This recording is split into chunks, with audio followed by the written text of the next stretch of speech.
Hello everyone, welcome back to मेरा study. तो आज का पहला क्वेश्चन हम लोग का, the length of mouthpiece as compare to the diameter. तो सबसे पहले देखो माउथ पीस क्या होता है। ये हम लोग का माउथ पीस, ये मान लो कि कोई टैंक है इस तरह से। इस टैंक में अगर इस तरह से हम स्पेस छोड़ें कुछ ऑरिफिस, तो इसके आगे ना एक स्मॉल लेंथ का पाइप लगाते हैं हम लोग, जिसको हम लोग माउथ पीस बोलते हैं। तो पूछ रहा है कि ये जो लेंथ है माउथ पीस का, ये कितना होता है। तो L इक्वल टू यानी लेंथ जो लेते हैं वो 2 से 3 टाइम्स जो है हम इसका डायमीटर के बराबर लेते हैं, यानी डायमीटर से 2 से 3 गुना ज़्यादा। तो ऑप्शन नंबर सी इसका हो जाएगा करेक्ट आंसर। नेक्स्ट क्वेश्चन है, the flow of a water in a wash basin through a central opening is an example of. जो हम लोग का बेसिन होता है और वहाँ पे जो बीच में इसका वो रहता है पानी फ्लो करने वाला, तो पूछ रहा है कि बेसिन में जो वो पानी फ्लो करता है यहाँ पे घूम घूम के, वो कौन सा टाइप का है। तो ये हम लोग का फ्री वर्टेक्स का एग्जांपल है, बी नंबर हो जाएगा इसका करेक्ट आंसर। नेक्स्ट क्वेश्चन है, which one of the statement is correct for forced vertex. पूछ रहा है फोर्स्ड वर्टेक्स के लिए कौन सा सही है। फोर्स्ड वर्टेक्स में जो हम लोग इक्वेशन फॉलो करते हैं वो है v equal to r omega. यहाँ पे v क्या है हमारा टेंजेंशियल वेलोसिटी और r हो जाता है रेडियस। तो ऑप्शन नंबर सी में कह रहा है कि has the linear velocity directly proportional to the radius. तो v directly proportional to r तो हम लोग को दिख ही रहा है यहाँ पर। तो ऑप्शन नंबर सी हो जाएगा इसका करेक्ट आंसर। नेक्स्ट क्वेश्चन है, for measuring the flow bye a venturimeter it should be installed in vertically होना चाहिए, हॉरिजॉन्टली होना चाहिए, या कि इंक्लाइंड अपवर्ड होना चाहिए। तो देखो इसको हम किसी भी पोजीशन में और किसी भी तरह से लगा सकते हैं। तो ऑप्शन नंबर डी हो जाएगा इसका सही answer, in any direction and in any location. तो डी हो गया करेक्ट आंसर। नेक्स्ट क्वेश्चन है, the discharge of a liquid of kinematic viscosity 4 into 10 to the power minus 2 meter square per second through a 80 mm diameter pipe is 3200 pi into 10 to the power minus 4 meter cube per second. The flow is, तो type of flow पूछ रहा है। देखो दिया हुआ हम लोग को है म्यू इक्वल टू यानी kinematic viscosity equal to 4 into 10 to the power minus 2 meter square per second। इसके बाद डायमीटर दे दिया हम लोग को 80 mm, ठीक है। इसके बाद Q दिया हुआ है हम लोग को 3200 pi into 10 to the power minus 4 metre cube per second. ये डिस्चार्ज हो गया, यूनिट से ही पता चल रहा है। पूछ रहा है किस टाइप का होगा। तो टाइप ऑफ फ्लो जानने के लिए लेमिनार है या ट्रांजिशन है या टर्बुलेंट है, इसके लिए हम लोग को रेनॉल्ड्स नंबर निकालना पड़ेगा। और रेनॉल्ड्स नंबर जो पाइप के लिए होता है वो हम लोग को पता है, ये होता है rho v D divide by mu. Rho यहाँ पे डेंसिटी है, नीचे डायनामिक विस्कोसिटी है। तो रो का अगर हम लोग नीचे आ जाए तो ये हो जाएगा V D divide by dynamic viscosity divide by density, ऐसे लिख सकते हैं।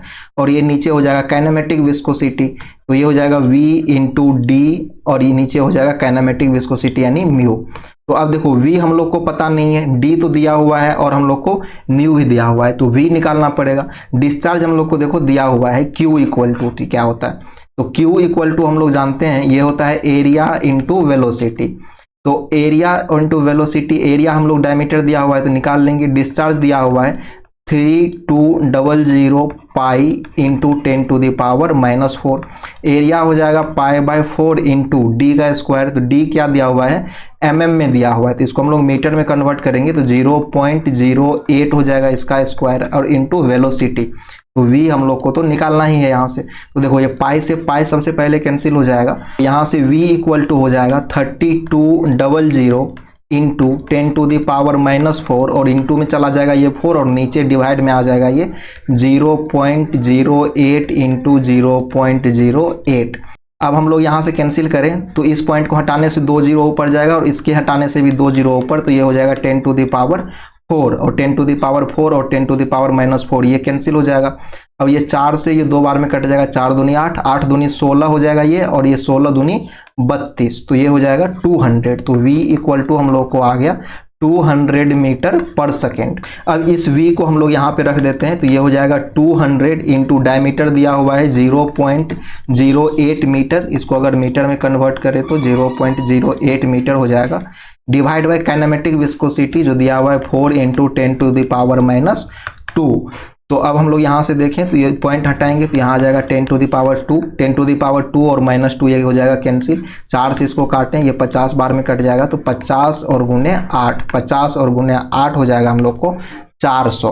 तो रेनॉल्ड्स नंबर आ गया हम लोग को इक्वल टू 400, और 400 हम लोग जानते हैं लेस देन 2000 है, तो ये क्या हो जाएगा, लेमिनार फ्लो हो जाएगा। तो ऑप्शन नंबर ए हो गया हम लोग को करेक्ट आंसर। नेक्स्ट क्वेश्चन है the general energy equation is applicable to. देखो general energy equation, general energy equation को ही हम लोग बर्नौलीज इक्वेशन भी बोलते हैं, ठीक है, बर्नौलीज इक्वेशन। तो बर्नौलीज इक्वेशन हम लोग देखते हैं अनएसटीडी के लिए नहीं होता है, लेमिनार के लिए भी नहीं होगा, क्योंकि लेमिनार तो विस्कस फ्लो है और वो नॉन विस्कस के लिए होता है, और यहाँ पे नॉन यूनिफॉर्म भी नहीं होगा, यूनिफॉर्म होना चाहिए। तो यहाँ पर STD flow, option number A हो जाएगा इसका करेक्ट आंसर। नेक्स्ट क्वेश्चन है continuity equation for compressible fluid is given by. Continuity equation यानी कि मास कंजर्वेशन, तो m1 इक्वल टू m2 होना चाहिए। तो हम लोग जानते हैं डेंसिटी इक्वल टू होता है मास बाय वॉल्यूम, तो यहाँ से मास इक्वल टू क्या हो जाएगा, डेंसिटी इंटू वॉल्यूम, और वॉल्यूम इक्वल टू हम लोग क्या लिख सकते हैं, एरिया इंटू वेलोसिटी, ठीक है। तो ये हो जाएगा हम लोग को ρ1 A1 V1 equal to ρ2 A2 V2। तो ऑप्शन नंबर बी हो जाएगा इसका करेक्ट आंसर। कुछ लोग तो धड़ल्ले से ए ऑप्शन मार देगा, जो कि गलत हो जाएगा। क्यों? क्योंकि यहाँ कंप्रेसिबल फ्लूइड के बारे में पूछा है। देखो ए नंबर जो ऑप्शन है ना, वो इनकम्प्रेसिबल के लिए होगा। इनकम्प्रेसिबल में D1 D2 दोनों कैंसिल हो जाता है, बराबर रहता है, तो A1 V1 बचता है। लेकिन कंप्रेसिबल में तो डेंसिटी चेंज होगा, तो यहाँ पे कैंसिल नहीं कर सकते, इसीलिए बी होगा इसका करेक्ट आंसर। नेक्स्ट क्वेश्चन है Bernoulli's theorem state that in a steady ideal flow of an incompressible fluid the total energy at any point of the fluid is। तो कहता है कि वो एनर्जी का सम क्या होता है, तो वो कांस्टेंट होता है, ठीक है। हम लोग जानते हैं P/W प्लस V²/2G और प्लस Z, ये इक्वल टू क्या होता है, कांस्टेंट होता है। तो नेक्स्ट क्वेश्चन है Each term of Bernoulli's equation state in the form of P/W V²/2G और Z equal to constant has the unit. तो यूनिट इसका हो जाएगा मीटर में, ठीक है। हेड के टर्म में, तो ऑप्शन नंबर सी मीटर में हो जाएगा इसका यूनिट। इसको डेराइव भी करके देख सकते हो, जैसे ऊपर में है प्रेशर, तो लिख सकते हो इसको न्यूटन पर मीटर स्क्वायर, और नीचे में है W यानी कि रो जी, तो रो का यूनिट क्या हो जाता है, रो का हो जाता है kg और पर मीटर क्यूब, तो ये ऊपर चला जाएगा, तो मीटर क्यूब गया ऊपर, और इनटू में क्या हो जाएगा जी का value metre per second square, तो नीचे में रहेगा मीटर, ऊपर चला गया पर सेकेंड स्क्वायर। इसको काट के देखो यहाँ पे m² और ये m, तो मीटर क्यूब कैंसिल हो गया, तो क्या बचा न्यूटन और kg, इधर सेकेंड स्क्वायर। तो न्यूटन को हम लोग क्या लिख सकते हैं, kg metre per second square, और इधर तो बचा हुआ है पहले से second square divide by kg cancel, second square cancel, तो हम लोग को केवल मीटर बच गया, option number C. Next question है which of the following is are the assumption of Bernoulli's equation. A में कह रहा है कि there is a loss of liquid while flowing. तो देखो बर्नौलीज इक्वेशन में हम लोग लॉस कंसीडर नहीं करते हैं, आइडियल फ्लो लेते हैं, तो ऑप्शन नंबर ए तो गलत हो गया। मॉडिफाइड बर्नौलीज में हम लोग HL जो है ना, वो लॉस कंसीडर करते हैं बर्नौलीज इक्वेशन को मॉडिफाई करके, जो जनरल इक्वेशन है उसमें नहीं करते हैं। बी में कह रहा है there is no any external force except the gravity, तो ये बी नंबर ऑप्शन सही है। The velocity of energy of liquid particle any cross section in a pipe is uniform, तो सही बात है कि वो यूनिफॉर्म फ्लो के लिए होता है, तो बी एंड सी दोनों हो जाएगा, ऑप्शन नंबर डी हो गया इसका करेक्ट आंसर।